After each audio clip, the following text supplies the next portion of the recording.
Mesdames et messieurs, bonjour, bienvenue dans le bœuf bourguignon sportif de Jackie Moifo. Oui, bœuf bourguignon sportif, vous n'aviez jamais entendu parler de cela. La raison, c'est que aujourd'hui nous recevons un sportif. Vous allez l'appeler ancien, mais pour moi, il reste sportif car on l'est à vie. Un ministre est ministre à vie, pourquoi pas un sportif à vie, voilà. Donc lui, il vous a fait vibrer.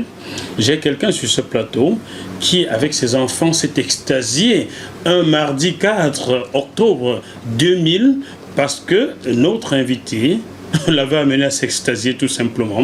Il n'a pas extasié que celui-là, il a extasié l'Afrique, la France, l'Europe, le monde entier, et a surtout rapporté à son pays quelque chose de formidable. Lui, c'est Patrick Mboma. Salut Pat. Salut Jackie. How are you doing? Doing fine. Je ne sais pas comment le dire en japonais, ben bon. West Fosso, le fidèle assistant du bœuf bourguignon, ben voilà, nous commençons par les fruits. Sport oblige, il faut commencer par les fruits avant d'attaquer le plat de résistance, voilà. La diététique. La diététique. Bon appétit à vous si vous êtes à table à la maison. Voilà, oui, merci. Alors Pat, comment va la famille? La famille va bien. J'ai eu un drôle de coup en ce début d'année 2017, c'est d'apprendre que j'avais ma fille, Elisha, qui a 20 ans aujourd'hui et qui a on lui a découvert une sclérose en plaques. Donc ça a été un coup dur dans la famille, mais il faut faire avec, elle va vivre avec ça, nous allons l'aider à vivre avec ça, et puis elle est de bonne humeur, nous sommes de bonne humeur, la vie reste belle, voilà. Elijah, nous t'embrassons très fort et je te promets que j'irai te voir à la maison. Dès que je peux, je l'aurais su que je serais allé te voir depuis, tu aurais dû me le dire, je serais allé à la maison. Bon, ben, et madame? Madame va bien, Ouais, ça va, les enfants, Depuis janvier 2013, en Afrique du Sud, à Santon, au pied du monument de Nelson Mandela, j'ai pas vu madame. On a pris un café avec Aliou Goloko, que je salue en passant. Salut Aliou. Ce jour-là. Donc, madame, je suis revenu à la maison, je ne vous ai pas trouvé, mais je reviendrai. Il n'y a pas de souci. Ça fait plaisir de t'avoir sur le plateau de JMTV+, Pat. Ça me fait plaisir de te revoir, en plus avec ces couleurs-là, ces belles couleurs. Ouais. Hein, le vert ou jaune. Ouais. West Fosso, ce que tu ne sais pas, c'est notre deuxième téléconférence en Pat et moi. D'accord. La première eut lieu il y a exactement 12 ans, c'était en août, le 9 août 2005, sur une chaîne qui s'est transformée en C8, à l'époque c'était Direct 8. Direct 8, ouais. J'y travaillais à l'époque et c'est comme ça qu'on s'est rencontrés. Donc aujourd'hui tu arrives sur JMTV+, qu'est-ce que ça te fait de voir que j'essaye de contourner l'ascenseur social qui en France est bloqué pour les Noirs d'origine africaine et essaie de faire grandir JMTV+. Ben, je suis content déjà pour toi, content pour savoir que ta persévérance te fait grandir.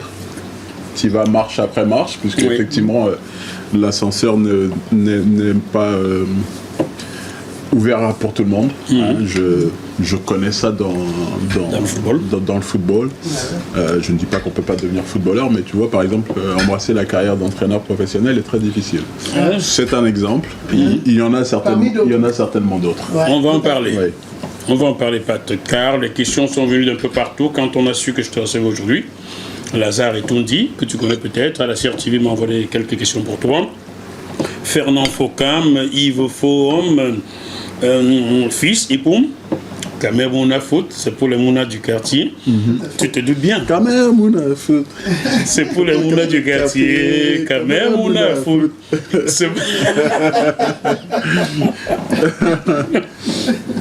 Nous allons entrer dans le vif.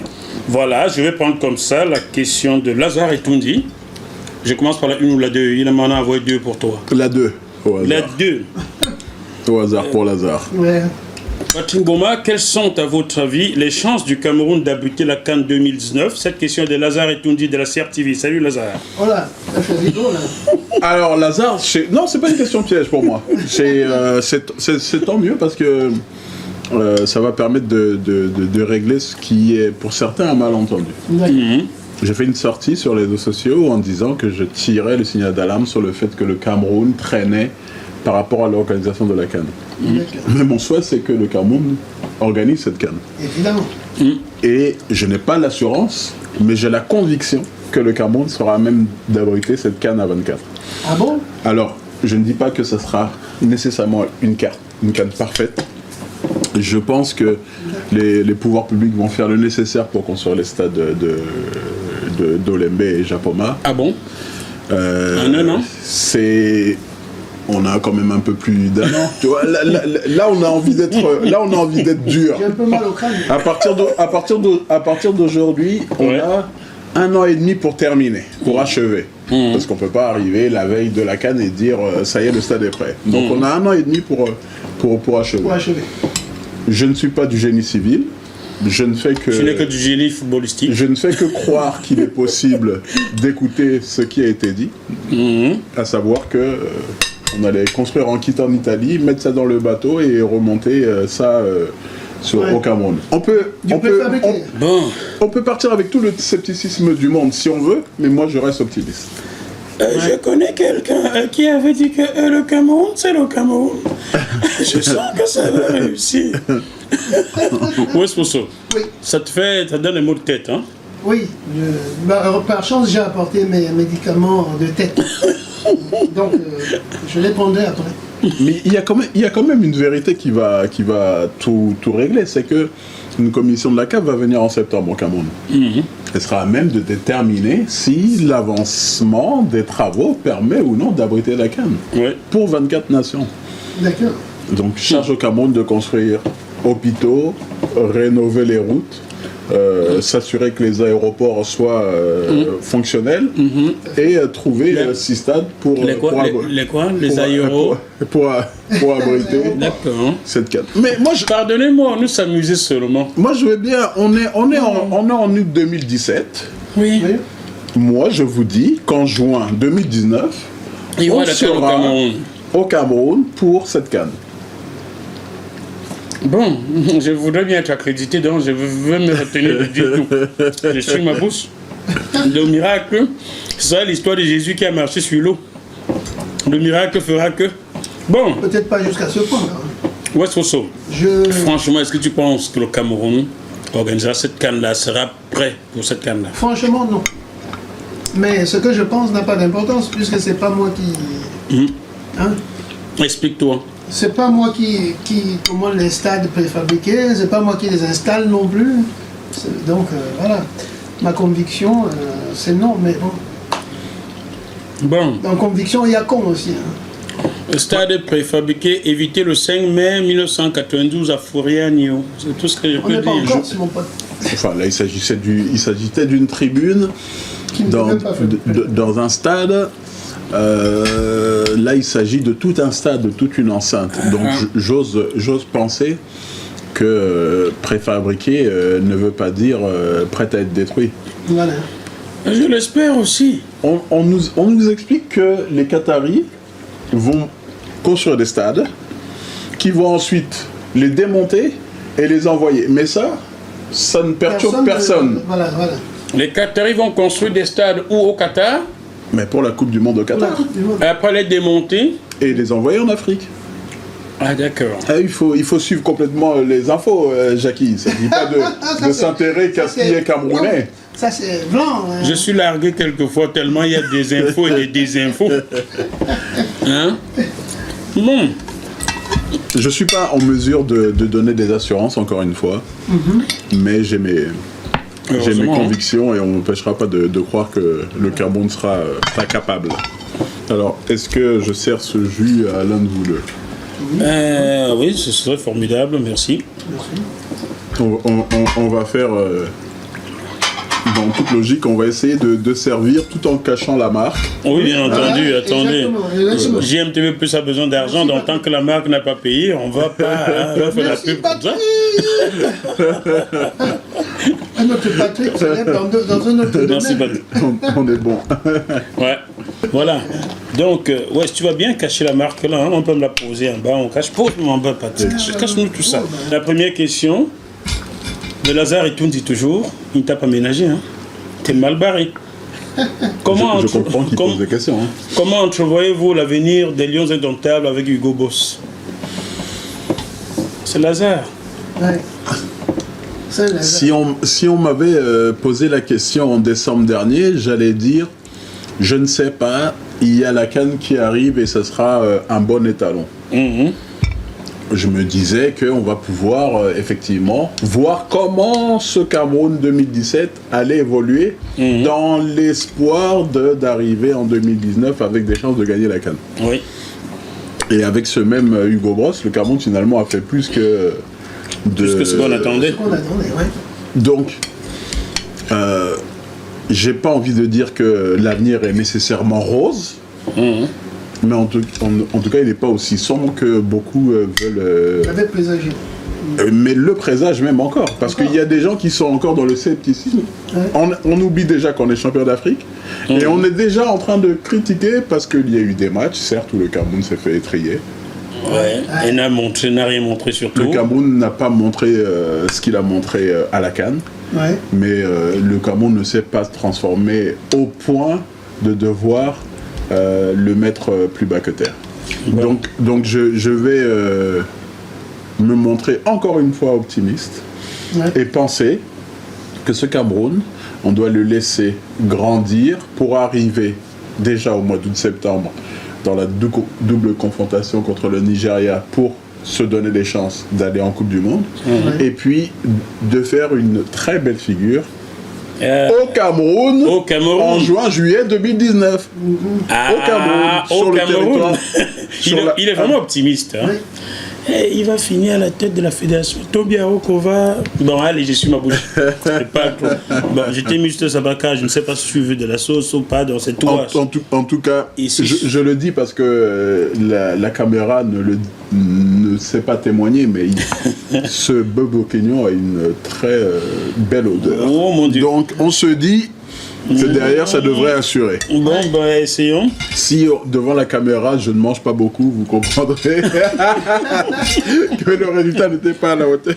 Où est-ce que Non, je pense que ça. Je pense que ça ira, oui, effectivement. J'ai confiance. Mais t'as pas mis la sauce, hein. Il y a les cornichons, il y a la moutarde. Jackie m'en a tellement parlé. Je fais confiance à Jackie. Il m'en a tellement parlé que je suis obligé de faire confiance. Je suis optimiste. T'as pas le choix. Voilà. C'est Jackie, le cordon bleu ici. Ah, c'est plutôt un cordon vert ou jaune aujourd'hui. Et ce qui est bien, c'est que j'ai nettoyé le ventre. Ben voilà. J'ai dit que j'ai seulement bu. J'ai dit que bon, je vais venir. Ben ouais, of course. Of course, Patrick. On va poursuivre. Une autre grande personne d'Allemagne, Chantal, la femme Bafoussam d'Allemagne, me charge de te faire comprendre qu'elle te salue. Et salut à Chantal. Elle est en Allemagne, elle est là. Chantal. Voilà. Bon, toi, si je viens en Allemagne, elle dit il faudra te mettre à la hauteur. Non, elle c'est le tarot. Oh, alors là, je me délègue d'avance de. Mais tu peux la saluer en Bafoussam, tu dis que Chantal Nguet c'est elle. Chantal Nguet c'est elle. Donc, Chantal te remercie car tu l'as beaucoup fait vibrer quand tu joues au sein des Lions. Voilà le message qu'elle m'a passé pour toi. Voilà. Bien. C'est gentil. Maintenant, Fernand Focam, qui habite dans une ville qui s'appelle Jouer-les-Tours. Oui, Jouer-les-Tours. Près de Tours. Près de Tours. Il joue les Tours. Fernand Focam et Yves Fourme, ils sont jumeaux. Alors, Fernand me charge de te demander, est-ce que tu avais hésité lorsqu'il avait fallu choisir ton équipe nationale entre le Cameroun, les Bleus, les Lions indomptables, et la France, les Bleus? Alors, aucunement. Aucunement. D'abord, ce n'était pas... j'ai même pas eu besoin de choisir, parce que ça l'était déjà dans ma tête et dans mon cœur, et que le Cameroun est venu à moi assez vite, et la France n'est pas venue à moi. Oh, il faut déjà que le Paris Saint-Germain vienne à toi, et ça ne venait pas, donc... Oui, c'était déjà... Mais je pense pas que j'aurais... je suis sûr que je n'aurais pas eu l'envie de jouer pour la France.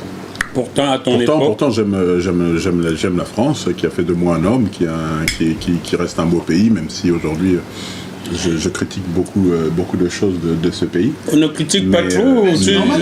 Tu risques d'être plus de consultant sur les chaînes françaises. Hein. Tu sais, il ne faut pas trop parler. C'est quand on est brûlé par le soleil. Hein. Alors je vais pas faire de la politique et Il vaut mieux pas. dans cette chaîne française, je m'occupe de football. Voilà, Même il pas vaut de mieux. sport, de football spécifiquement. Donc, Il vaut mieux. Il vaut mieux comme ça. Donc voilà. Mais Patrick, pourtant, quand le Cameroun est venu à toi, je pense que ça devait être en 93. Ou 94. En 94, Début 94. avant la Coupe du Monde. Avant la Coupe du Monde. Tu n'as pas hésité, tu as dit oui. Tu es arrivé à un stage, mais le traitement qu'on t'a réservé t'a fait flipper. Tu aurais dû aller à cette Coupe du Monde, mais qu'est-ce qui se passe? J'arrive de Châteauroux où je termine ma saison. Mon entraîneur à l'époque reçoit un coup de fil du sélectionneur, Henri Michel, et lui demande si je suis intéressé par l'équipe du Cameroun. Bah, j'ai dit évidemment. Je n'attends que cela depuis. Je n'attends que ça. Et en plus ce profil juste derrière la Coupe du Monde. Alors comme j'ai marqué des buts et fait une bonne saison en nationale, je suis à moitié surpris par le fait que l'on cherche à me sélectionner. Maintenant, je ne me pose pas de questions. Tu y vas. Je vais volontiers rejoindre l'équipe en stage à l'époque à Clairefontaine. Les Fontaines, oui. Et ben, je vois des personnes, de fortes personnalités du football camerounais. Quand on a devant soi des Nkono, des Bell, des Omambi, Omambi, des Canabi. tout ça, on est comme ça. Ouh, Ouais. on se dit. Surtout lorsqu'on a regardé la Coupe du Monde On 90. voit quand même quelques jeunes. Song, Kala, David Fauré. Mbé. Et puis on se dit, bon, ben, comme on m'a appelé, on va montrer ce qu'on peut. Et puis, ça se passe pas trop mal. Je me fais juste tester les pieds par Rigo Verson. Ouais, bah oui, On c'est l'appelait sa spécialité. Testa à l'époque. Ah ben, Mais tant mieux parce que je me mets tout de suite dans le bain. Et puis, on est à Clairefontaine, on se fait vider de Clairefontaine parce que le Cameroun ne paye pas. On part dans une petite Comme résidence d'habitude, hein. universitaire à Saclay. Ensuite, on part aux Antilles. Et pendant ce temps, aux entraînements, je monte de belles choses. ouais. Et arrive le 1er juin, et on fait une liste, et Henri Michel fait sa liste de 22. C'était 22 à l'époque. Oui. Il fait sa liste, et je suis dans la liste. Ah, et je m'étonne pas, puisque je sais que j'ai été bon. Oui. Certes, je n'ai pas participé aux qualifications, Oui. Mais tu es mais par retenu parce rapport que c'est aux bon. joueurs qui sont là, et on était 25, Oui. 25 et demi, Tu es dans le créneau. 25 et demi. j'explique. D'accord. On était 25 et demi, Mhm. et si on me met dans les 22, bah, c'est parce que j'ai montré sur le terrain Tout à fait. que... Tu méritais d'être dans les 22. alors il y a 3 joueurs qui partent. Feu Louis-Paul Mfédé, Louis-Paul Fédé, oui, est partant. Mdi Pakem, Ndi Pakem, oui. Il y a un troisième, c'était qui est encore là? Je sais qu'il y a eu une marche à Yaoundé pour qu'on rappelle Fédé. en tout cas, ces deux-là, plus un troisième, ça me reviendra peut-être. Et puis on arrive au 2 juin, Oui. donc 94, 24 heures après. et à mon réveil, alors que je partais à l'entraînement, donc habillé, j'avais des godasses à la main, des claquettes aux pieds, chaussettes, shorts, maillot. Mais tu avais oublié les parapluies. Je vois Funba et Missé habillés en civil. Roger Fenba et Jean-Jacques Missé, Je dis, bien en civil. mais qu'est-ce que vous faites Là. Il faut aller... Non, ils étaient dans la liste. Qu'est-ce que- Ils étaient dans la liste des 22. Donc, je dis, mais... Et c'est là qu'ils m'expliquent qu'ils avaient reçu dans la nuit des informations du Cameroun parce qu'on n'est pas comme aujourd'hui, on a les réseaux sociaux, Oui, on oui, envoie bien les sûr. SMS et Ben, compagnie, ben, on n'avait pas ces histoires de téléphone Oui, Il y a pas portable. ça à l'époque, en 94, oui. Ouais. Donc Ils ont ces informations qui disent... ils ont reçu dans la nuit, parce qu'il y avait quand même le téléphone, hein, Oui, il y a quand même le téléphone, oui, bien sûr. Et nous étions en France, hein. On était à Fort-de-France. Fort-de-France. Et ils reçoivent ça dans la nuit. En disant, la liste a changé. Nous trois ne sommes plus dans la liste. Feudba, Jean-Jacques Missé et Patrick moi-même. Boma ne sont plus dans la liste. Et donc, on rappelle Extra- On rappelle Fédé, on rappelle Fédé, qui a été titulaire. On rappelle Di Nzi Hakem. Pakem, Et, Victor. la troisième personne. et on ramène, pour combler le troisième, Roger Mila. Oh, D'accord. C'est pour ça que je parle de demi-joueur, parce que Roger était le directeur administratif. ah oui. Alors il s'entraînait, à mon sens, pour la forme, Oui. mais Oui, pour la forme, Ouais. on a vu, le Cameroun n'a pas le regretté. Lui-même à 65 ans, il peut toujours donner. Il Salut Roger. était vraiment en forme. Roger était Oui, vraiment en ça, forme. c'est type. Et C'est un extraterrestre. il a gagné sa place de joueur. Ouais. Et le Cameroun n'a pas eu à le regretter. N'a pas à le regretter. Moi-même. Toi, non, le premier. Mais je suis reparti en France par le premier vol, je pense. Hein. Mais dégoûté. J'ai Ça, pas compris c'est tout la de douche suite. froide. J'ai pas compris tout de suite ce qui se passait parce que je suis même allé m'entraîner normalement. Tu ne savais pas que... J'ai eu du mal à réaliser. Ah ouais. Et puis finalement, je me souviens, j'ai atterri à l'aéroport d'Orly. Mon frère est venu me chercher, Alain, Alain, salut Alain. et il était mais déçu. Et c'est moi qui lui ai remonté le moral. Je lui ai dit, mais non, mais ce que j'ai vu, vous savez, comme a dit Bernard Tutor, moi je suis un blanc. Oui, toi t'es un Donc, blanc. quand je suis arrivé, j'ai vu le bordel dans lequel Oh là là, le bordel de les la choses étaient organisées. Le bazar. Moi, je connaissais pas ça. Tu étais le petit Donc, blanc qui a fait ça, ces choses-là. moi, ça m'a à la limite fait fuir. Bien entendu, j'aurais préféré aller à la Coupe du Monde. Oui, mais. Oui, mais les comportements, les mentalités. Et derrière, je lui ai dit non, de toute façon, je le souhaitais pas, mais je le savais. Je lui ai dit que ça va mal se passer. Ouais, Et puis ça s'est très mal passé. Très mal passé. Salenko marque 5 buts dans le même match, etc. Donc ouais. ça s'est vraiment mal passé pour le Cameroun. Alors je regrette quand même de ne pas avoir participé à la Coupe du Monde. Oui, bien sûr. J'aurais fait une Coupe du Monde de plus dans mon escarcelle. Voilà. Mais je regrette pas. On peut dire oui, bon, Roger Mila a pris sa place. J'ai dit non, on était 3 à sauter et 3 à entrer. Et je pense qu'il y avait d'autres joueurs, d'autres attaquants qui n'avaient pas mon niveau et qui ont été sélectionnés. Oui. Donc non, c'est pas la peine de chercher. Je vais citer des noms. Les gens sont assez capables, ils iront sur internet, ils vont chercher la liste des 22 et voir les attaquants. Il y avait David Mbé qui a même marqué un but contre la Suède, il y avait François Mambi qui avait... Et donc, voilà, une déception de ne pas avoir participé à cette Coupe du Monde. J'ai mis du temps à réaliser et j'ai mis beaucoup de temps surtout à digérer. J'ai Quand vraiment on t'a mis beaucoup rappelé, de tu ne temps. voulais pas revenir. Dans un premier temps, C'est pour cela que tu n'as pas joué la CAN 96 en Afrique du Sud, tu n'as pas voulu revenir. je suis à Metz avec 2 autres coéquipiers. Avec Rigobert Song et Jacques Songo. Ouais. Et on part en 95, en décembre, faire un stage. Et lors de ce stage, déjà il y a deux événements. C'est d'abord que bizarrement on a perdu l'argent de Rigobert Song à qui on devait rembourser un billet d'avion. Donc, Son argent a disparu. Son argent a disparu. Comme d'hab.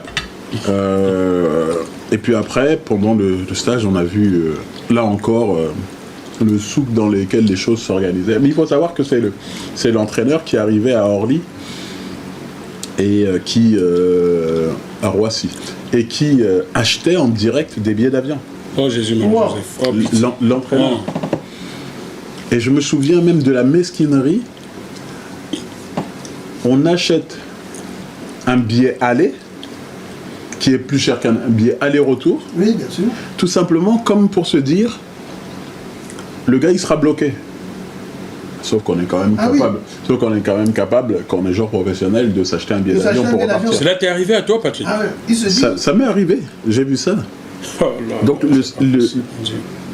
il achète un billet d'avion aller Elle est simple, simple. Sachant donc encore une fois bloqué. beaucoup plus cher, Ah, puis- plutôt que d'acheter un billet aller-retour avec une date.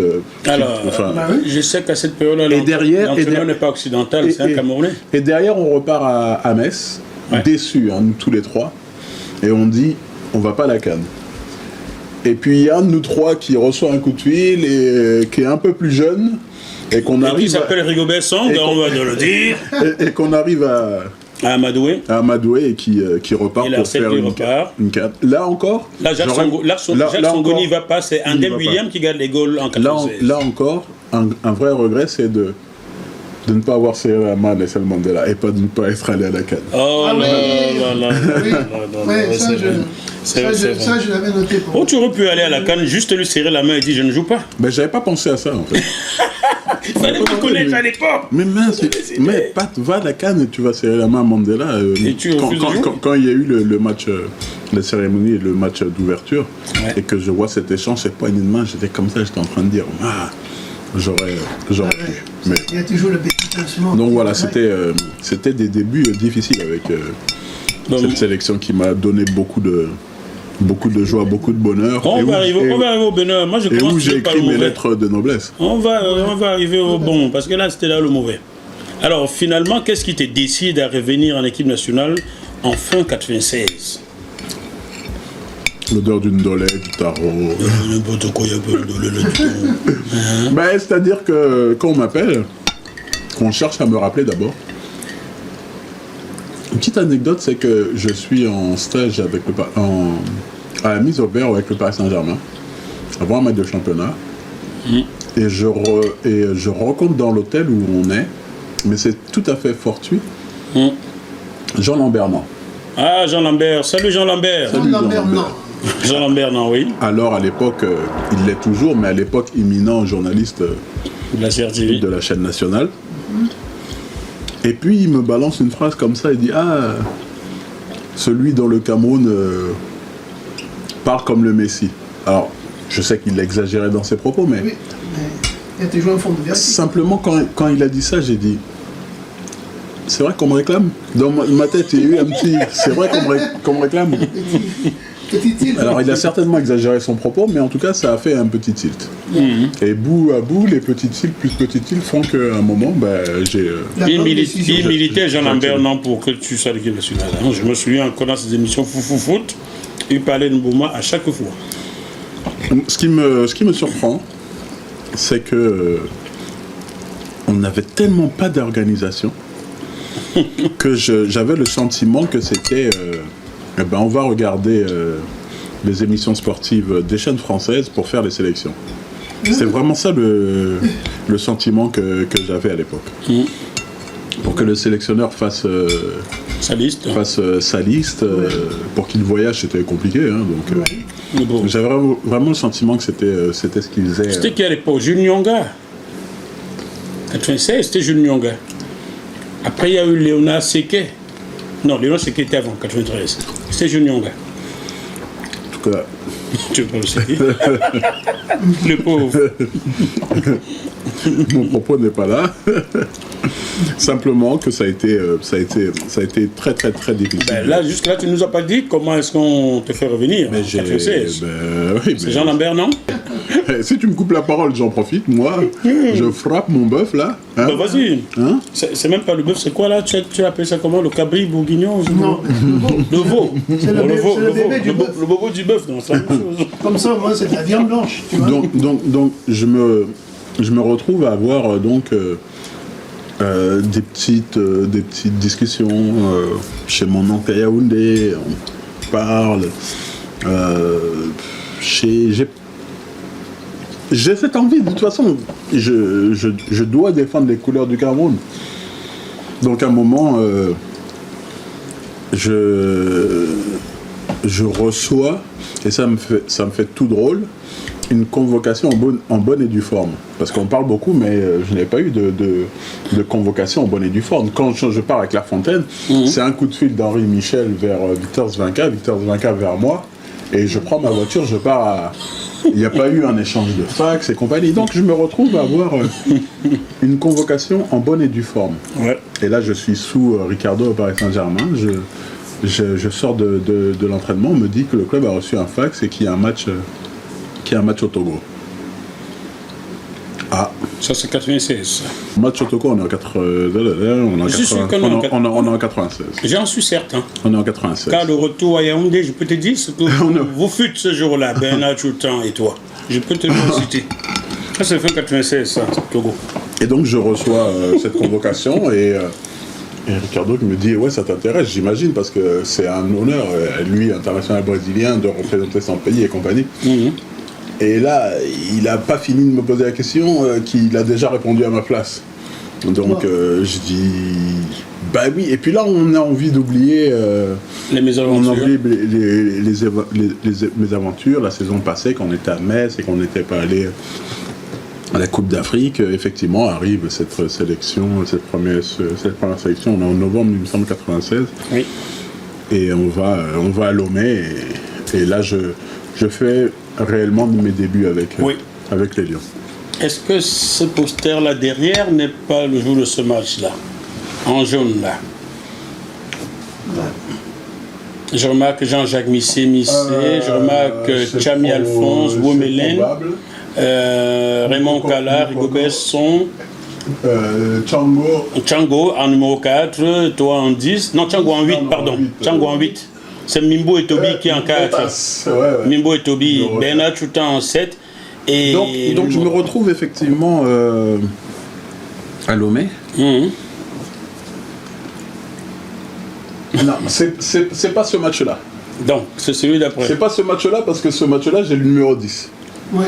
D'accord. Et au Togo, tu avais quel numéro? Le numéro 6. Ah. Que s'est-il passé?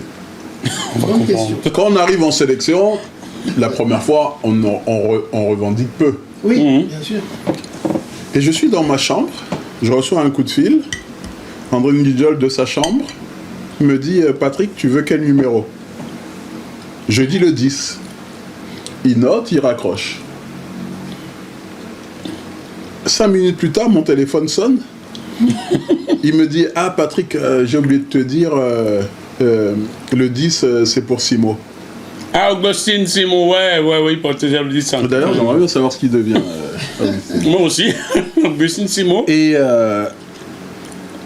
moi, je dis, bon, je suis quand même l'actualité du football camerounais. Ouais. Augustine Simo, certes, il est venu avant moi en sélection, mais il n'a pas encore... Il a été champion d'Afrique junior en éliminant le Nigeria au Nigeria. On parle de l'équipe A. Pour te dire la vérité, je ne le connais pas. On parle de l'équipe A. Et il n'est pas à ce point. Et là, je dis, mais... Ouais, mais j'ai dit premier, non, j'ai oublié, il a dit avant. Bon, j'ai dit, allez, c'est pas grave, on part. Et puis j'ai joué, alors que lui, il était remplaçant. Ouais, avec le 10. J'ai remplaçant avec le numéro 10. Tu as marqué ce jour-là. J'ai marqué. En plus. Et j'ai marqué mon territoire par la même. Oui. Donc derrière, c'était plus simple de revendiquer ton 10. de commencer à revendiquer certaines choses. Et je crois que j'ai eu la chance qu'il n'y ait pas de candidat au moment où je réclame le numéro 10. Oh, j'aurais peut-être mis un peu plus de temps à l'obtenir, mais c'est vrai que j'ai eu ce match-là où je n'ai pas eu le numéro 10, et pour le reste, après, je l'ai toujours porté. Et information quand même importante, ce n'est pas innocent, le choix du numéro 10. Ah, dis-nous. Dis-nous tout. Dis-nous tout ça, parce que nous n'étions pas. Nous n'étions pas là-bas. Vous constaterez que je me suis resservi. Hein. Il y a du rap. Of course, nous sommes là pour cela. Non, je veux dire par là que ça ne passe pas à l'écran, mais c'est bon. Donc, l'odeur, tout ça, si je ne dis pas, c'est compliqué de s'en rendre compte. C'est clair. Et le goût encore plus. Depuis quelques années, je ne joue plus en numéro 10. Quand j'étais jeune, je jouais en numéro 10. Il y avait vraiment le rôle de numéro 10, de meneur de jeu, qui pouvait être à la fois buteur, etc. Il y avait vraiment un rôle de meneur de jeu. Comme Johan Cruyff, dont tu étais fan, comme Platini que tu regardais. Comme Platini qui portait le numéro 10, comme Johan Cruyff, même s'il jouait avec le Et Enzo Francesco Ali. Donc, j'aurais cru que c'était plutôt Pelé, non? Le 10. Oui, mais Pelé, non, lui, il naît l'année où... J'ai pas vu jouer. Oui, voilà. Il n'a pas vu jouer. Donc, oui. donc, je devrais plutôt penser à porter le numéro 9. Normalement, pour un avant-centre, oui. Eh oui, mais Ah bah, Rogers. il y a quelques semaines encore, il y avait Roger Mila. Qui avait ce 9-là. C'est lui qui qui avait a le porté numéro après. 9. Porté après lui. Le Cameroun se cherchait Un successeur. Un successeur, parce que François, qui en était un, jouait avec le numéro 7. A toujours le numéro 7, lui. Donc psychologiquement, Il valait mieux ne pas prendre le 9. le fait de porter le 9, c'était un lourd fardeau. Ça va être très lourd, pardon. Très lourd, pardon. Oh mon Dieu. Alors que paradoxalement, le numéro 10, ces Oui, dernières tout le monde. années... Depuis lui, Paul Fidi en 90, personne n'avait brillé avec. Donc voilà, c'est moins compliqué. Voilà. Donc Voilà. stratégiquement, j'ai choisi Le gars a vu l'ombre de Roger Mila, il a fui. le numéro 10. Tu as vu l'ombre de Roger Mila, tu as fui. Mais c'est vrai, comme ça on se... Salut papa Rogers, j'espère on que tu fait vas pas bien. la comparaison, parce que moi je suis d'ailleurs très déçu parfois, et ça depuis un certain temps maintenant, on me dit ouais mais lui il porte le numéro 10, il devrait pas le porter, ouais mais il faut bien que quelqu'un le porte sur le terrain le numéro 10. Ouais. Ouais. Donc il faut À accepter. un certain moment, oui, il faut l'accepter. Il faut l'accepter. Donc, mais pour le numéro 9, il n'y a pas eu de problème. Donc, après, D'accord. Samuel Eto'o l'a très bien porté. Ben, on va en profiter pour saluer tous ceux qui nous regardent et surtout notre grand frère et ami Joseph-Antoine Bell du côté de Douala. Salut à toi Jojo, j'espère que tu vas bien. Et bon appétit à toi si tu es à table. On se revoit, comme disait notre président, je te verrai. Voilà. Alors Patrick, on va piquer encore une question de quelqu'un comme ça. Ah, c'est Kamer Mounafout qui pose des questions. Les enfants de Kamer Mounafout demandent quand est-ce que tu leur rends visite et souhaitent que je t'informe que tes grands frères et tes amis Roger Fenba, Eugène Ekoulé, Oncle Ntama, Bom Ephraim, se sont réunis pour les soutenir. Mais on t'attend, toi le parent, tu passes quand les voir, ils sont là. Quand même, Mouna Foot. C'est pour les Mouna du quartier, Kamer Mounafout. Alors, une chose quasiment certaine, nous sommes au mois d'août, je passerai les voir en 2017. 2017, cette année. On est au mois d'août, et je dis, je les passerai les voir en 2017. Il sait bien ce qu'il dit. Avant le tournoi de décembre ou pas? C'est pour ça que je préfère ne pas dire quand, mais Ouais, en 2017. Bon, la Le tournoi promesse. va clôturer de toute façon, donc ça sera... D'accord. On en saura plus dans 4 mois. Hein, Bon, au plus très tard. bien. Les enfants, vous avez entendu. Patrick passe vous voir À en bientôt. 2017. Donc, il vous verrait. Alors, qui d'autre m'envoie les questions? Oh là là, Gaston Choconte d'Italie. Lui, alors, il m'en a envoyé une tonne, hein? En italien ou Non, en français, heureusement. De la, bon, ok. de la 1 à la 11, tu choisis la première. Je ne sais pas prendre laquelle de la 1. Numéro 3. Bouma, attaquant et buteur de qualité, que pense-t-il de Vincent Aboubakar? Quels sont les points sur lesquels conseillerait-il à Aboubakar de travailler? Super, parce que quand on parle du numéro 10, Aboubakar porte le numéro 10. Ouais. C'est pour ça qu'il a choisi Aboubakar. Et je pense que c'est un très bon attaquant. Vincent, depuis son arrivée en France en 2010, Oui. par rapport à ce que j'imaginais pour lui, pas eu la progression que j'entrevoyais. Ouais. Je pense qu'on n'a pas nécessairement bien travaillé avec ce jeune joueur, Ouais. parce qu'il est arrivé, vous savez, avec les règles FIFA, il faut attendre d'avoir 18 ans pour sortir, donc il a 18 ans, il arrive à peine, sauf que la formation qu'il a eue n'est pas la formation qu'il aurait dû avoir, parce qu'on n'a pas la qualité de formation des meilleures nations. Et on n'a certainement pas pris assez le temps avec lui. Je pense qu'il aurait gagné, par exemple, à être un peu plus longtemps avec Christian Gourcuff Christian Gourcuff à Lorient. à Lorient. Ouais. Mais il est parti. Et à chaque fois, dès qu'il a commencé à être bon, Valenciennes, il part. Dès qu'il a été bon avec Lorient, il part. Dès qu'il a été assez bon, il part Porto. Plus difficile, parce qu'il y a une grosse concurrence, Jackson Martinez notamment.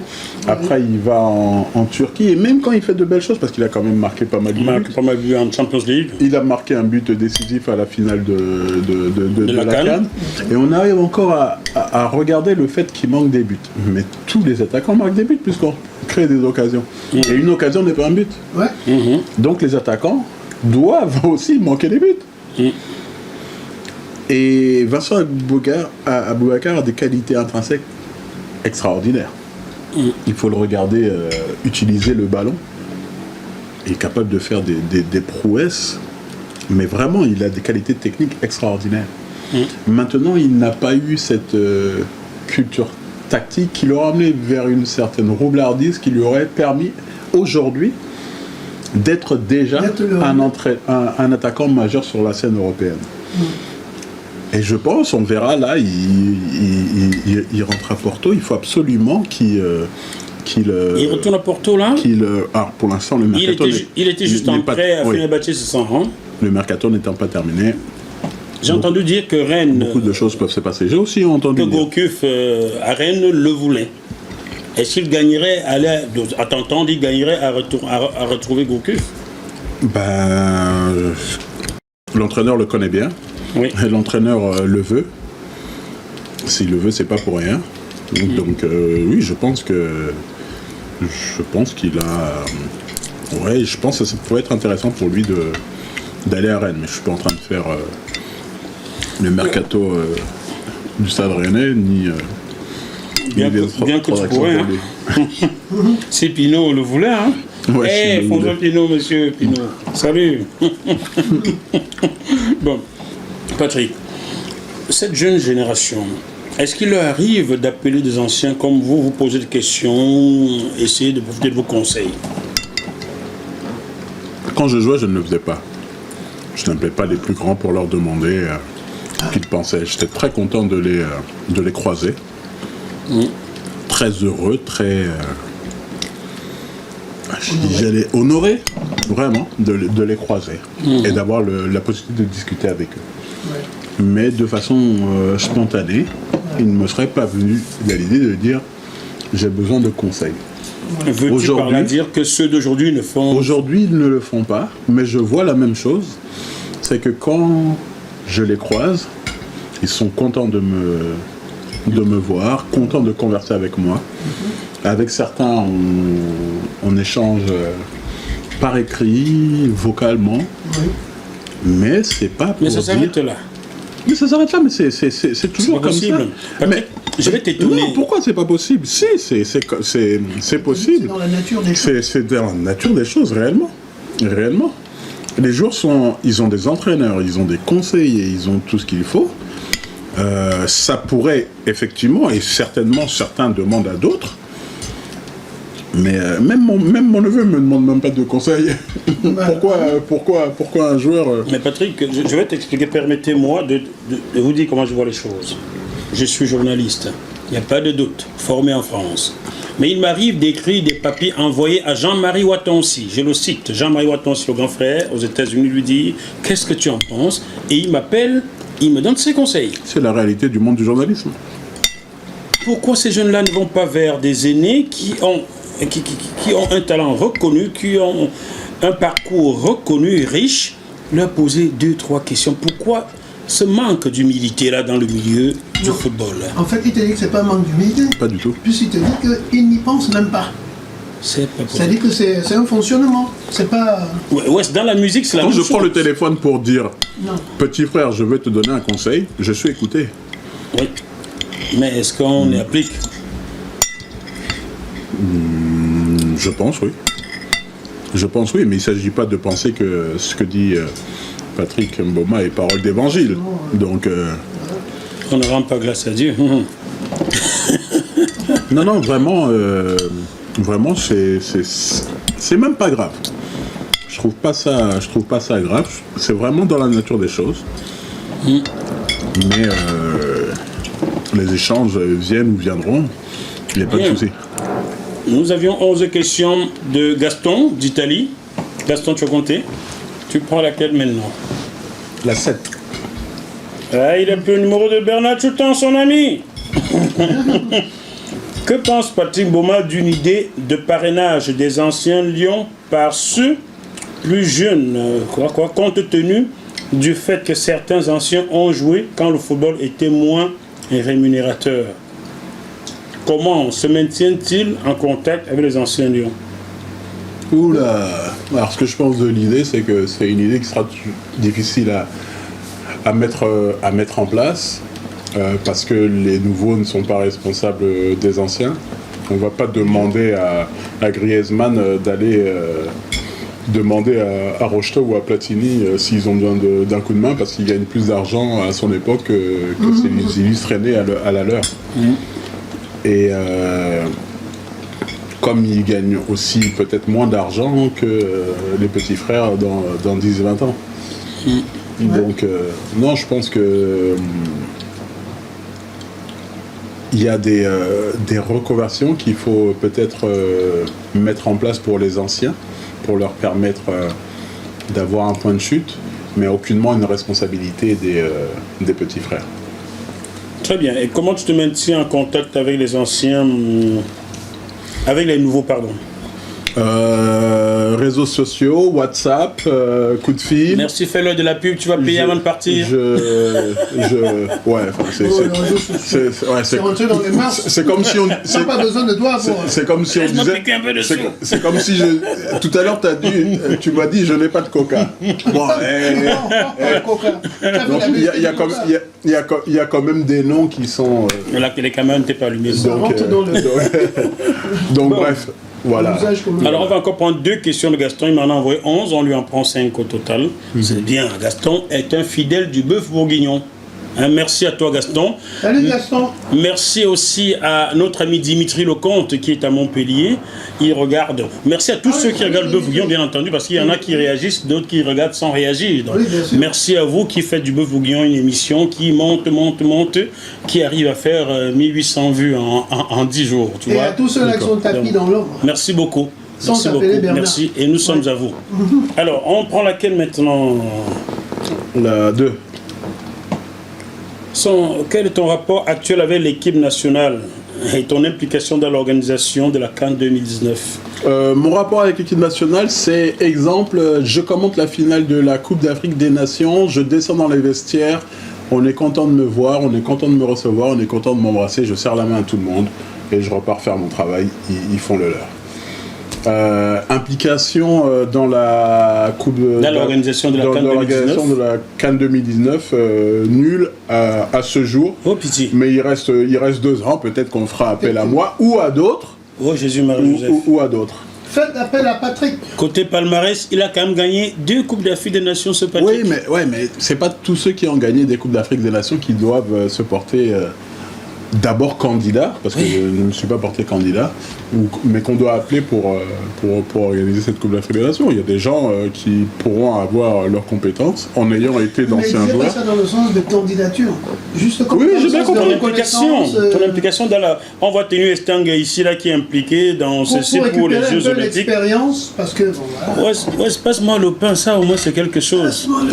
Nous-mêmes, nous savons que nous devons manger un peu de pain. Eh bien, nous vous saluons.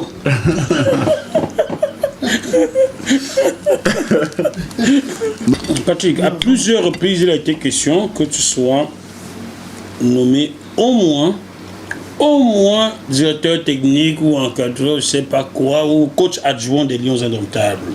Est-ce qu'on t'a jamais proposé le poste?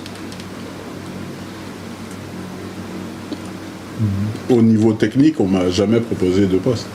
Disons pas encore. J'ai passé des diplômes en étant dans l'idée d'entraîner dans le monde professionnel. Je dis bien dans le monde professionnel. Et pour l'instant, je n'entraîne pas dans le monde professionnel malgré l'obtention de diplômes. JMTV Plus était déjà allé à toi il y a 1 an pour parler de tes diplômes. Alors, aujourd'hui, tu es l'un des rares anciens footballeurs africains qui a obtenu le diplôme d'entraîneur de football professionnel. Non. Alors, je vais citer Alain Guaméné qui a ce diplôme-là. Je vais citer... je parle de ta génération, pardon. Je vais citer Omar Daf qui est en train de passer... Omar Daf qui a joué à Sochaux, effectivement. Et qui entraîne à Sochaux. Je peux citer Cissé, le sélectionneur Aliou Cissé du Sénégal. Aliou Cissé, oui. Mais moi, je n'ai pas le diplôme d'entraîneur professionnel. Je tiens à préciser. Qu'est-ce que tu as tiens à préciser. Il me manque ce dernier diplôme. Ah, le dernier. Donc déjà arrivé où je suis arrivé, il n'y a pas nécessairement beaucoup de monde. mais il me manque encore ce dernier. Ce petit level-là, ouais. Mais pour arriver là, il faut entrer dans une structure professionnelle pour espérer la voir. Donc tant que tu n'as pas entraîné, tu ne peux pas la voir. Donc il faut que je trouve une structure professionnelle qui me plaise. Parce que je ne dis pas que je n'en ai pas trouvé. Oui. Je ne dis pas que je n'en ai pas trouvé. J'ai eu dire qu'on t'en a proposé au Japon. Est-ce que c'est vrai ou c'est faux? C'est faux. Je serais parti au Japon volontiers. Bon. Ah, les Japonais. Les Japonais, comment on peut parler là? Il faut qu'on parle japonais là. Vous le connaissez. Il a joué chez vous quand même. Il a marqué plus de buts que de matchs chez vous. Yoroshiku onegaishimasu. Voilà. Voilà. Donc, Patrick, as-tu des pistes qui te permettraient de rentrer dans le monde professionnel en tant qu'entraîneur et espérer ce dernier diplôme-là? Non, et je pense que je vais me tourner vers autre chose. Tu vas lâcher l'idée d'entraîner? Je pense. Pour un temps, en tout cas. C'est regrettable. Ouais. C'est regrettable. C'est le problème de l'ascenseur social. L'ascenseur social. Ouais. Veux-tu dire qu'en France, tu as toqué à quelques portes? Je vais reprendre un témoignage. Il est facile à retrouver parce qu'on est en 2017. C'est clair. De Sol Campbell.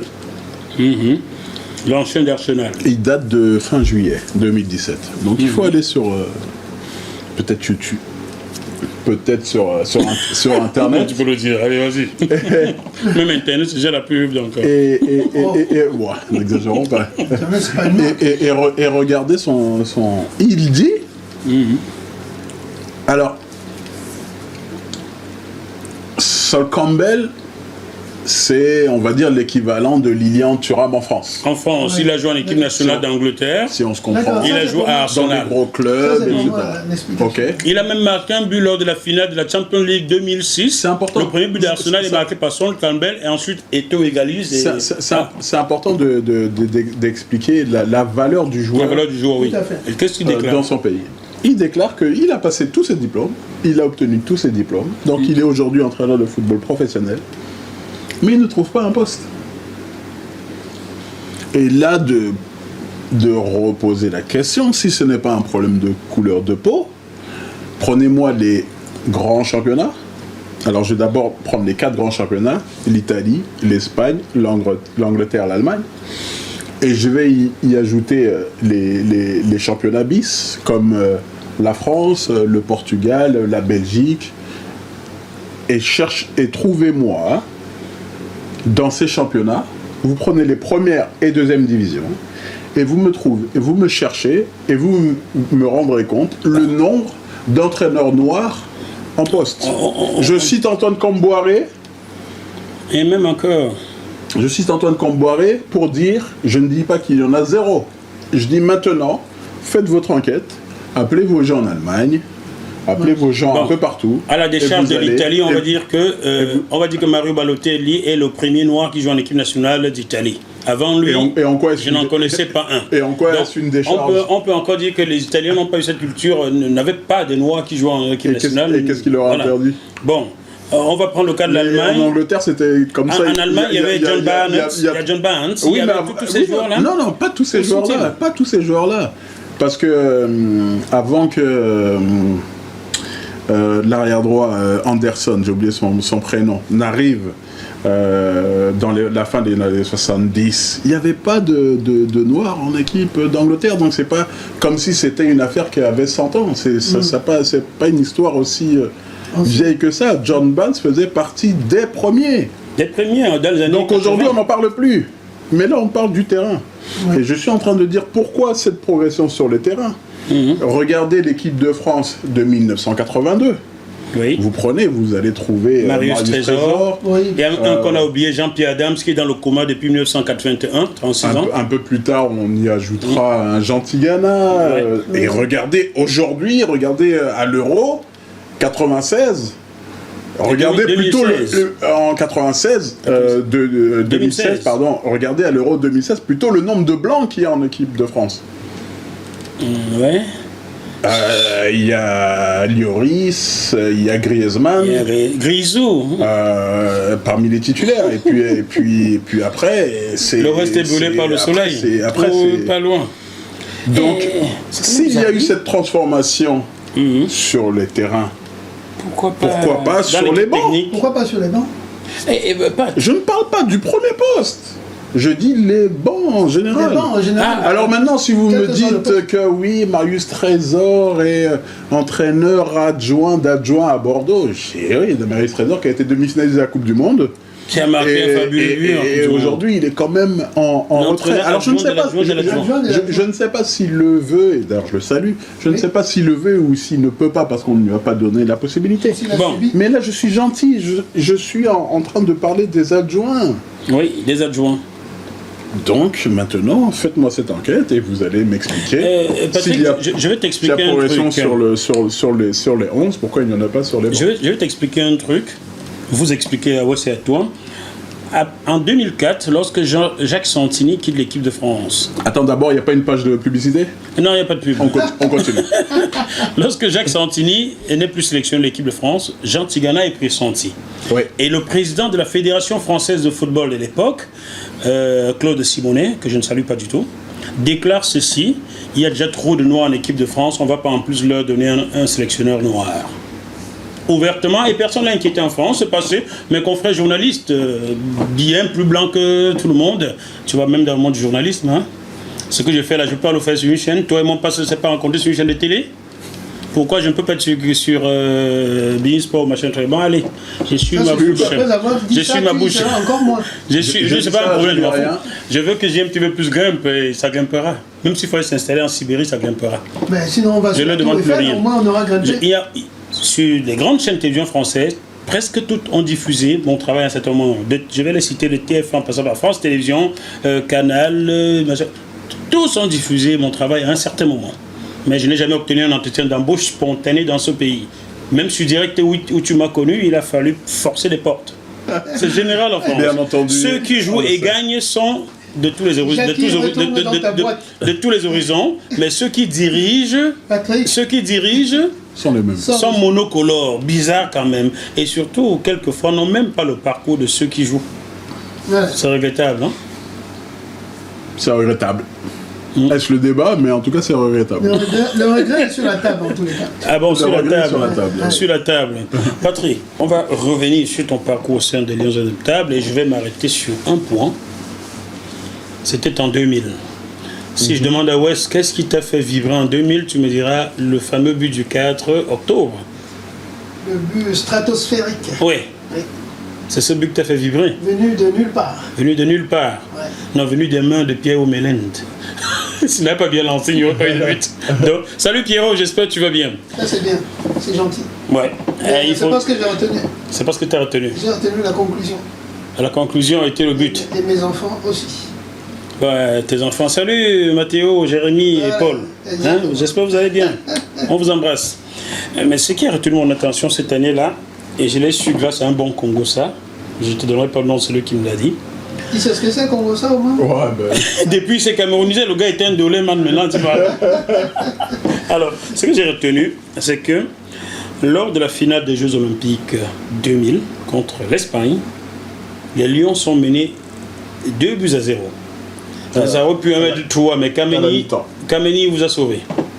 Comme il a le secret pour le penalty, oui. Il a fait quelque chose. Oui et non, il nous a sauvés parce qu'il empêche qu'il y ait 2-0. Donc s'il y avait eu ce penalty, on ne sait pas s'il y aurait eu le but de la 44e minute. Bon, ça n'aurait pas fait 3-0, c'est ce que je voulais dire. On ne sait jamais. Mais en tout cas, oui, il nous a sauvés. Aujourd'hui, à la mi-temps de ce match-là, tu serais rentré au vestiaire. Non, tu es rentré, je le dis.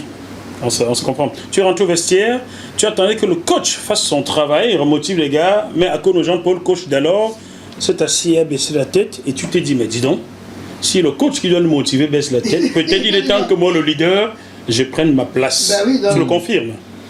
Je le confirme. Le leader des vestiaires. Il n'a pas baissé la tête, il a jeté la tête. Mais il ne vous parlait pas, il ne vous calculait pas. Il était abattu. Pour lui, c'était mort. Il était abattu. Très abattu. Donc, tu t'es levé. Il nous a montré qu'il était abattu. Voilà. Tu t'es levé, tu as fait le discours qu'il fallait. Et surtout, tu as fait les changements qu'il fallait. C'est toi qui as repositionné Pierre Oumelen en défense centrale. On va vite calmer toutes ces ardeurs. Oui, dis-nous.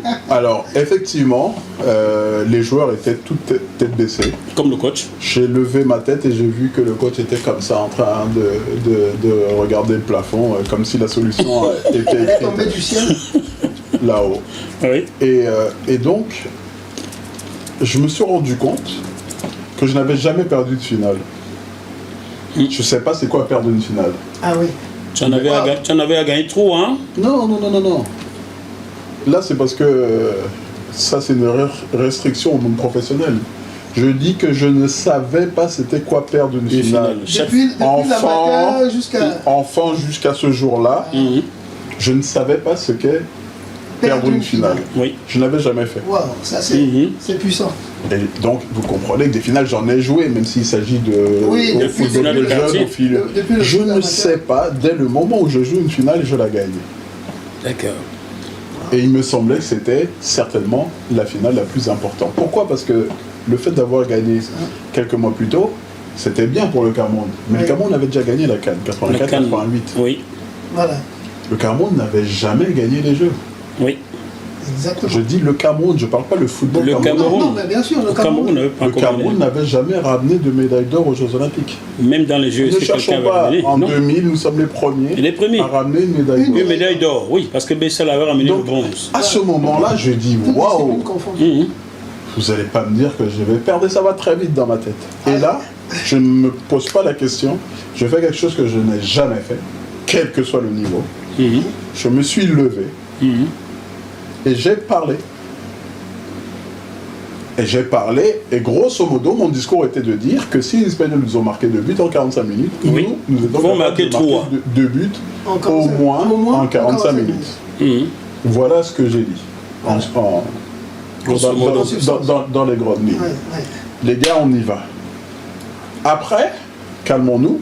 Ça a reboosté du coup le coach qui a décidé de faire les changements.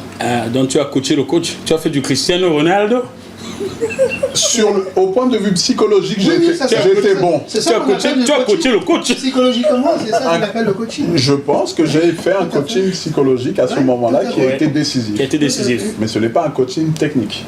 D'accord, psychologique. Je ne me suis pas permis de dire un doit entrer, l'autre doit sortir. C'est certainement ce que les coéquipiers ont ressenti parce que j'ai entendu un qui a témoigné quelques mois plus tard que j'avais fait des changements. Donc c'est parce que c'est certainement le ressenti qu'il a eu. Un me l'a dit, face to face à deux. Mais je ne vais pas aller plus loin que Est-ce que c'est vrai que ce jour-là, quand on repositionne Pierre Oumé en défense centrale, il dit mais je n'ai jamais joué en défense centrale et toi tu lui dis tu es Camerounais ou pas? Impossible n'est pas Camerounais. Non, c'est pas vrai. Donc c'est quelqu'un d'autre qui le lui a dit. C'est partie de la légende. Bon, ça s'est bien passé au finish. Vous comprenez, chers téléspectateurs du Bœuf Bourguignon, que Patrice Mboma n'aurait pas psychologiquement coaché ce jour-là, qu'il n'y aurait pas les Jeux Olympiques au Cameroun. Par contre, ce qui m'aurait intéressé, ce qui permet, c'est de savoir, après ce coaching-là, psychologique, s'entend, la suite. D'expliquer un peu la suite. On l'a vu, la suite, mais ce qui se passe, continuer à expliquer. Ce qui se passe, c'est que très rapidement, on sent l'atmosphère changer chez les joueurs. C'est déjà la première chose. Tout de suite, on sent que les gars se disent on arrête les conneries. Ok, on a mal entamé ce match. On s'était repris quand même dans la première période. Mais on a mal entamé le match. Ok, il y a 2-0. On n'en part plus, on repart. Ngom est entré et pour moi, il a fait 15 minutes de folie. Il a fait le meilleur match de sa vie, quoi. C'est pour ça que moi je dis, et je lui ai redit. Comment va-t-il? Je lui ai dit, oh ça va, il est en train de, je ne citerai pas la marque, mais il est. Tu me l'amènes, hein? Il est sur la distribution d'une marque de bière espagnole. Au Cameroun. Ce serait bien que de la voir un jour. Ça nous a fait vivre aussi. Et donc, entrée décisif, il apporte dans son positionnement, dans sa vivacité des gestuelle, une valeur technique et ça perturbe les Espagnols. Et derrière, il y a le premier but heureux. C'est lui qui me donne un ballon. Je suis à l'entrée de la surface de réparation sur le côté et puis je joue mal le coup parce que je veux vite centrer, alors que j'aurais dû tenter peut-être le 1 contre 1, l'aspect vraiment quand on dit prends tes responsabilités. Ouais, tout à fait. Et quelqu'un dévie. Et je centre et le pauvre Amaya est sur la trajectoire. Il dévie dans son camp.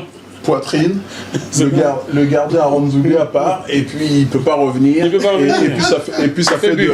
Donc finalement, ma mauvaise décision devient une décision. C'est ça le feu de Dieu. Une bonne décision. Et derrière, évidemment, on repart. Évidemment. Vous dites c'est possible. Déjà, ça a changé. En plus, il y a ce coup du sort. Évidemment. Et puis certainement les propos qui sont en train de marteler les cerveaux des coéquipiers. Les propos de Patrick. Donc derrière, on joue. Et puis il y a un ballon. J'arrive même pas à comprendre quand je revois les images comment les Espagnols se font prendre. Tu mènes 2-1, t'as la carrure, t'as quand même des joueurs. Tu as des joueurs qui tiennent techniquement le ballon. Et puis ce ballon, tout simple, on ressort le ballon, on le donne à Jérémy sur le côté. Ouais. Je fais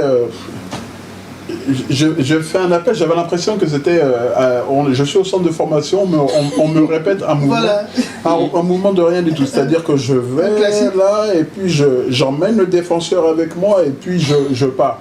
Jérémy m'envoie donc ce ballon le long du couloir. Lui qui savait si bien se placer. Et là, je dis qu'est-ce que je fais? Comme tout à l'heure, j'ai donné le ballon trop vite. Est-ce que je vais provoquer le dernier défenseur? Parce qu'en vitesse, je sais que l'autre ne va pas me reprendre. Ouais. Est-ce que je vais provoquer le dernier défenseur, genre, qui donne la surface de la base? Bien entendu, ça va très vite tout ça. Ouais. Et donc, la première des choses, c'est d'amener mon ballon. Et puis au moment où j'emmène mon ballon, je lève la tête. Et là, je dis, putain, mais il est rapide l'autre. Parce qu'il y a le numéro 9 là-bas. Mais je ne m'attendais pas. Et il y a ton 9. Il est déjà positionné. Ton 9 est déjà là. Il est déjà positionné, prêt à recevoir le ballon. Et là, du coup, j'emmène le ballon une dernière fois, mais pour m'assurer que, comme je vais lui donner pied droit, je vais donner avec la bonne trajectoire, parce qu'il y a le défenseur, il est là, il faut donner un ballon dans la bonne trajectoire, pas trop fort pour le gardien, pas peu pour le défenseur, il faut donner le petit ballon. Et surtout, tu n'es pas sur ton bon pied, tu n'es pas droitier. Je ne suis pas un joueur à donner extérieur pied gauche. Donc, je remets le ballon, et puis là, je m'applique et j'ouvre le pied, là, mais là, vraiment, le plus d'application possible. Et puis, je donne ce ballon. Et puis, Samuel a besoin juste d'un contrôle. Pied gauche. Et il met dedans. Sous le gardien. 2-2. Et là, il s'est fait cirer la chaussure par un gomme commun. C'est moi. Non, c'est moi. Et on rejoue pas depuis 15 minutes. Ouais. Donc... Waouh, et c'est la providence. Enfin, qu'est-ce que j'avais annoncé à mes coéquipiers qu'on était capable de marquer 2. Et après, les Espagnols qui perdent le fil, un expulsé, 2 expulsés. Et vous marquez même un 3e but. Et on cherche. Samuel marque un 3e but qui est valable. Et qui est malheureusement refusé. Et on dit qu'il est hors jeu. Maintenant, si on revoit le match en quart contre le Brésil, le Brésil avait marqué un but. But en or. Ça aurait dû être validé, ça n'a pas été validé. Donc on peut pas... On peut compenser. Se plaindre. Peut-être une compensation on déjà. On peut pas parler de compensation, c'était entre partir en quart de finale et être champion olympique. D'accord. Il n'y a pas vraiment de compensation. Et au final, donc, on arrive à gagner au tir au but avec ce tir au but, avec ce tir au but de Pierre Oumé pour qui le marque, il ne se rend même pas compte qu'il a donné les Jeux Olympiques à son pays. Il est à gare. C'est l'impression. Mais en fait, Pierrot. Maintenant la version du stade. Non mais on est 18 joueurs à avoir donné. Oui, c'est vrai. Parce que on est quand même 5 à tirer les pénaltys, il est le 5e et il marque, on gagne 5-3, parce que le 5e n'a pas à être retiré pour les... pour les Espagnols, oui. Mais si je ne marque pas Lauren, Jérémy, Jérémy avant, il marque et on gagne. Mais il peut aussi louper et derrière, Kameni arrêter le dernier. Oui, je pensais, vu qu'il en arrêtait très souvent. On est 5 tireurs, mais au-delà de tout, on était 18 joueurs, valeureux, on a tous joué. Ouais. Et c'est 18 joueurs qui ont remporté cette première pour le faire. À la fin de ce match-là, ou bien par la suite, qu'est-ce que tes coéquipiers te disent? Est-ce que certains t'ont reparlé de ton discours dans les vestiaires. Non, mais je ne me sens pas un héros. Hein. Est-ce que certains t'en ont reparlé? Mais il n'y a pas besoin de se sentir. Non. Tu es un héros. Non. Personne ne t'en a reparlé. On m'en a pas parlé,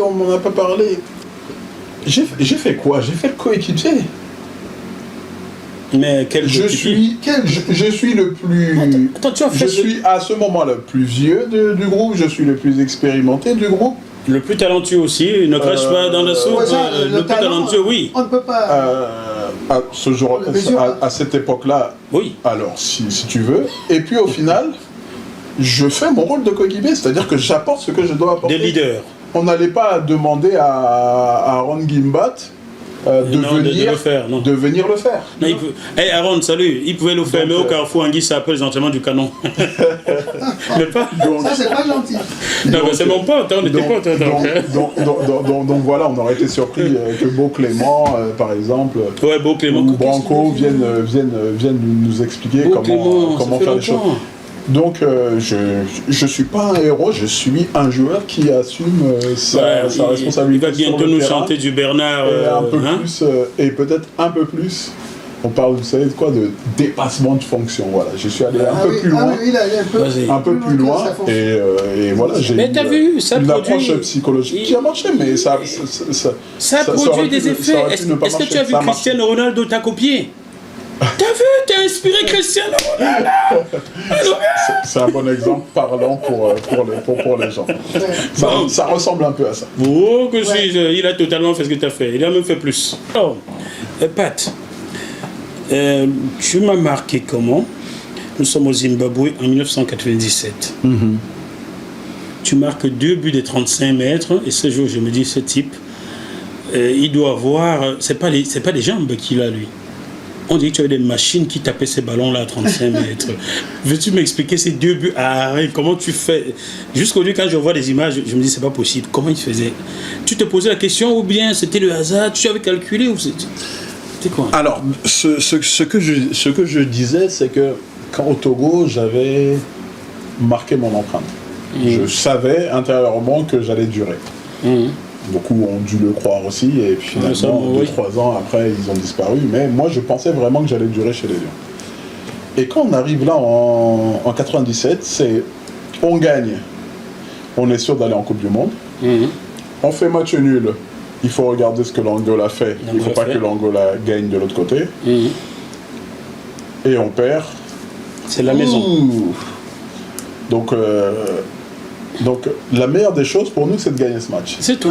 Le plus simple. Et Henri Depireux, le coach à l'époque, Henri Depireux, oui, le Belge, à la mi-temps, valeur psychologique, nous ment. C'est-à-dire qu'on se remuait pas. Première période plutôt catastrophique. On ne se remet pas assez. Et il nous dit ouais, ben pendant ce temps, l'Angola est en train de mener au Togo. Autrement dit, au moment où on parle, l'Angola passe devant. Oui, et vous êtes éliminé. Et on est éliminé. Mais on ne sait pas qui nous ment. Oui. C'est ça qui est bien. Aujourd'hui, un entraîneur fait bazar parce que ça va vite, hein, avec les réseaux sociaux, alertes, tout ça, on sait vraiment ce qui se passe. Et là, je dis, c'est pas possible. On va aller en Coupe du Monde. En 94, j'y suis pas allé. En 97, tu es le leader. Le Cameroun, c'est une valeur sûre. Pourquoi, quand j'y suis, on va pas en Coupe du Monde? Et là, intérieurement, j'ai dit, il faut que je fasse quelque chose. Mais là, j'ai pas le... Je peux pas parler pour dire aux gars, les gars, vous inquiétez pas. Non, tu peux pas encore. Je peux pas. Et quand j'arrive sur le terrain, je me souviens, je prends Rigaud et allez, on va mettre...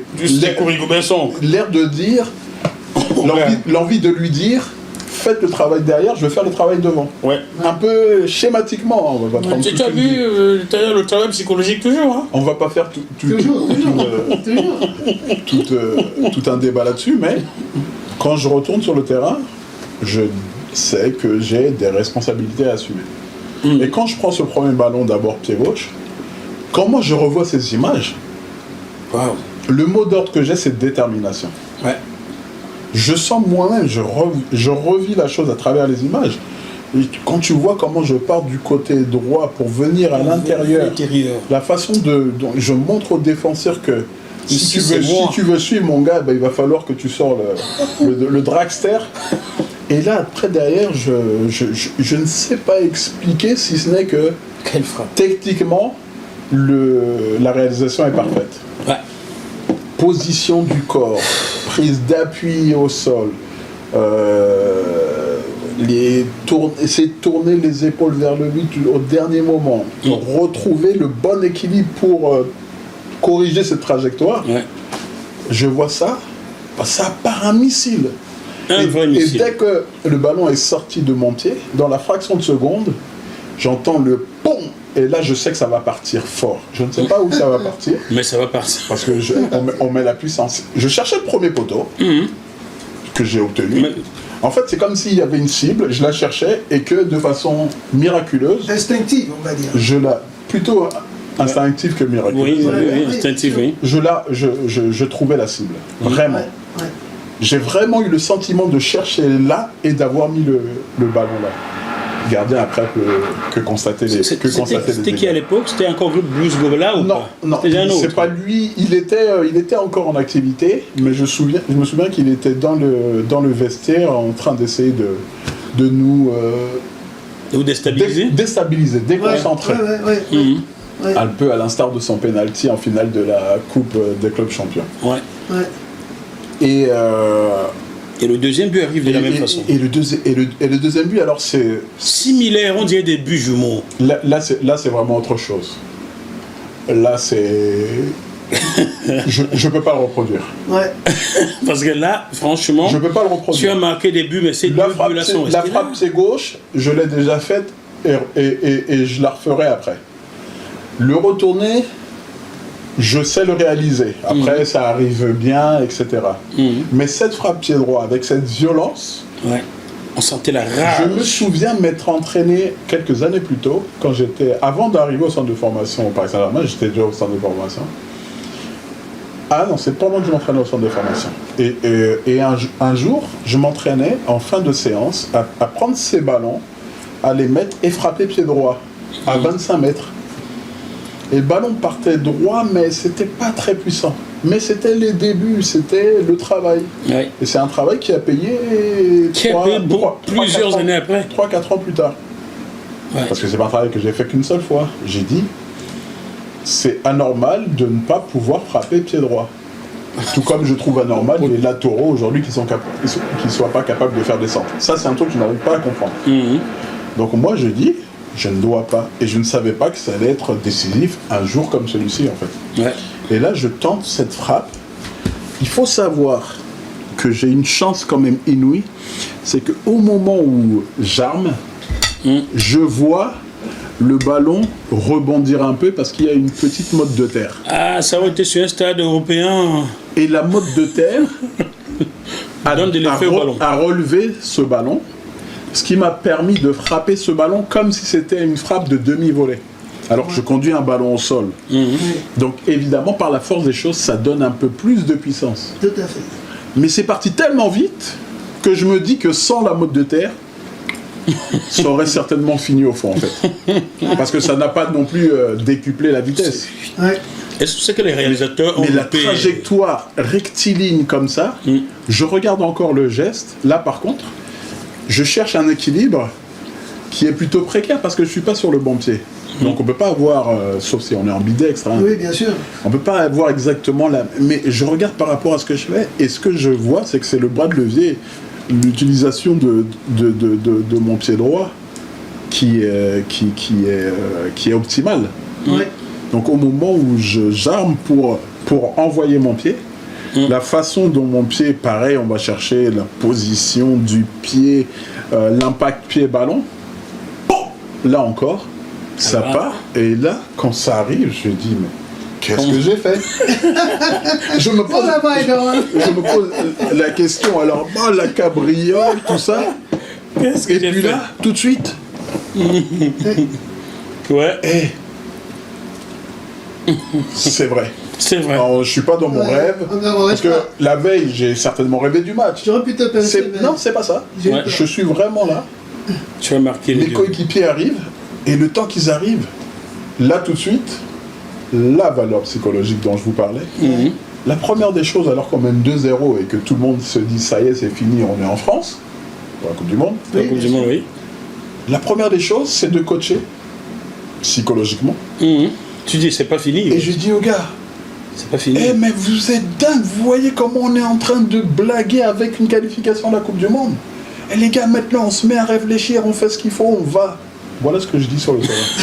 Au lieu de célébrer, de faire les 3 tours de terrain, non. Je pense tout de suite à remettre qu'il faut remettre les gars dans le bain, quoi. Les points sur les i. Pensez que c'est pas encore fini. Et puis on prend quand même un but. Ouais, 2-1 score final, ouais. Et là, tremblote. Au final, on gagne. Et au final, l'histoire nous apprendra que même si on avait fait match nul, on serait allé. Parce que l'Angola n'avait pas gagné. L'Angola n'avait pas gagné. Voilà. Est-ce que vous avez posé des questions au coach là-dessus ou pas?